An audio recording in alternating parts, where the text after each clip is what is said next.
ஒரு பணக்கார பெண் என்ன பண்ணுறா, ரொம்ப சோகத்தோட தன்னோட சோகத்தை மறைக்கணும். நம்மள 4 பேர் மோட்டிவேட் பண்ணால் பரவாயில்ல. நம்ம வாழ்க்கையில் எதுவுமே இல்லை அப்படின்னு சொல்லி நினச்சிக்கிட்டு ஒரு கவுன்சிலிங் கொடுப்பாங்க இல்லையா? அந்த மாதிரி கொடுக்குற ஒரு நபர்கிட்ட போகிறாங்க. போகும்போது என்ன சொல்கிறாங்க அப்படின்னா, என் வாழ்க்கையில் எல்லாமே இருக்குது. என்கிட்ட இல்லாத பொருளுங்கிறது எதுவுமே இல்லை.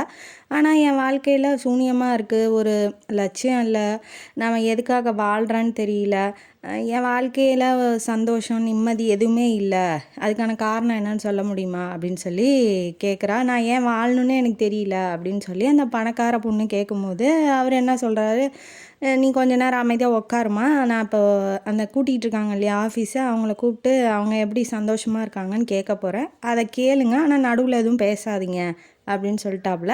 அதே மாதிரியே அவர் கூப்பிட்றாங்க. அந்த பொண்ணு வந்து அதாவது அந்த லேடி, அந்த பெண் வந்து உட்காடுறாங்க. உட்காந்தோடனே உங்கள் வாழ்க்கையில் என்ன நடந்துச்சு சொல்லுங்கள் அப்படின்னு சொல்லி கேட்கும்போது அவங்க அவங்க வாழ்க்கையில் என்ன நடந்துச்சுங்கிறத சொல்ல ஆரம்பிக்கிறாங்க. ஒரு வருஷத்துக்கு முன்னாடியே ஆக்சிடெண்ட்டில் அவங்க பையனும் அவங்க வீட்டுக்காரும் இறந்து போயிடுறாங்க. இவங்க தனியாக இருக்கிறாங்க. நம்ம ஏன் தனியாக இருக்கணும், நம்ம ஏன் அந்த வாழ்க்கையை வாழணும் அப்படின்னு நினச்சேன்.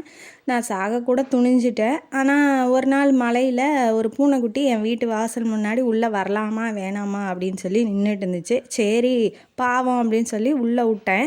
அதுலேருந்து அந்த பூனையை வளர்க்குறதே எனக்கு ஒரு லட்சியமாக ஆயிடுச்சு. நம்ம இல்லைன்னா அந்த பூனைக்கு யார் பால் ஊற்றுவா, யாரை பார்த்துக்குவா அப்படின்னு சொல்லி சரி ஒரு மாதம் வளர்த்திடலாம் அப்படின்னு சொல்லி வளர்க்க ஆரம்பித்தேன். அந்த பூனையோட பழக ஆரம்பித்தேன். அது ரொம்ப சந்தோஷமாக இருந்துச்சு எனக்கு. சரி நம்மள்ட்ட இருக்கிறத கொடுக்கும்போது அந்த பூனை சந்தோஷப்படுது, நாமளும் சந்தோஷப்படுறோம். அதே மாதிரியே மற்றவங்க இந்த வாயில்லாத ஜீவனுக்கு செய்கிற மாதிரி வாயுள்ள எத்தனையோ ஜீவன்கள், அதான் நம்மளை மாதிரி மனிதர்கள் இருக்காங்க, இல்லாதவங்க இருக்காங்க இல்லையா, அவங்களுக்கு நம்மளால் முடிஞ்சதை செய்யும் போது நமக்கு சந்தோஷம் வரும் அப்படின்னு சொல்லி நினச்சேன். அதுலேருந்து நான் என்ன சம்பாதிக்கிறேனோ, எங்கள் வீட்டில் என்ன சாப்பாடு செஞ்சாலோ மற்றவங்களுக்கு கொடுத்துட்டு தான் நான் சாப்பிடுவேன். அதே மாதிரி என்னால் முடிஞ்ச உதவி என்கிட்ட வந்து கேட்குறவங்களுக்கு நான் செஞ்சுருவேன். அதில் எனக்கு சந்தோஷம் கிடைக்கிது அப்படின்னு சொல்லி அந்த பெண்மணி எந்திரிச்சு போயிடுறாங்க.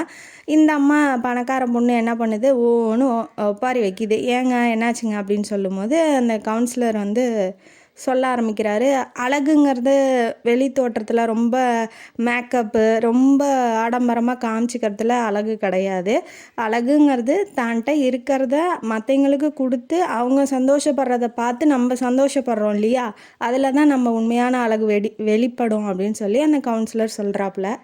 அதையே நானும் சொல்லிக்கிறேன். நம்மளால் முடிஞ்ச உதவி ரொம்ப ஆடம்பரமாக லட்சக்கணக்கு கோடிக்கணக்கில் செய்யணும்னு அவசியம் இல்லை இல்லையா? நம்மளால் முடிஞ்ச வாயில்லா ஜீவனுக்கு ஏதாவது சாப்பாடை கொடுக்கறதுக்கோ, இல்லை நம்மளால் முடிஞ்ச சம்பளத்தில் யாராவது ஏதாவது படிக்காத குழந்தைங்க, ரோட்டில் எத்தனையோ குழந்தைங்க இருக்குது, அவங்களுக்கு உதவி செய்கிறதுலையோ நமக்கு ஒரு மன திருப்தி. சாதாரணமாக வீட்டிலேயே எடுத்துக்கோங்களேன், ஒரு சாப்பாடு செய்யும் போது நம்ம முதல்ல சாப்பிட மாட்டோம்.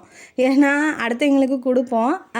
டெஸ்ட்டு எல்லாம் கிண்டல் பண்ணுவாங்க, நான் சாப்பிட்டு உயிரோடு இருக்கேனா இல்லையா, பார்க்குறதுக்கு தான் நான் கொடுக்குறேன்னு கிண்டல் பண்ணுவாங்க. பட் ஆனால் அவங்க சாப்பிட்டுட்டு ஓ நல்லா இருக்குமா அப்படின்னு சொல்லும் போது நமக்கு எப்படி ஒரு சந்தோஷம், ஓ நம்ம நல்லா சமைச்சிருக்கோம் அப்படிங்கிற ஒரு சந்தோஷம் வருதோ, அவங்க நல்லா சாப்பிட்றாங்க அப்படிங்கிற ஒரு திருப்தி வருதோ, அந்த சின்ன சின்ன விஷயத்துலேயே நமக்கு சந்தோஷத்தை பெற முடியும். ரொம்ப ஆடம்பரமாக போய் இந்த கார் வாங்கணும், பங்களா வாங்கணும், சொத்து வாங்கணும், நிலம் வாங்கணும், அதெல்லாம் போய் நம்ம சந்தோஷத்தை தேடுறத விட நம்ம வாழ்க்கையில் இருக்க சாதாரண விஷயங்களை மற்றவங்களுக்கு கொடுக்கும் போதே நமக்கு சந்தோஷம் கிடைக்குங்கிறத இந்த கதை மூலமாக நான் உங்கள்கிட்ட சொல்லிக்கிறேன். இந்த கதைங்கானொலி உங்களுக்கு பிடிச்சிருந்தா லைக் பண்ணுங்கள், ஷேர் பண்ணுங்கள், சப்ஸ்கிரைப் பண்ணுங்கள், கமெண்ட் பாக்ஸில் கமெண்ட் பண்ணுங்கள். நன்றி மக்களே.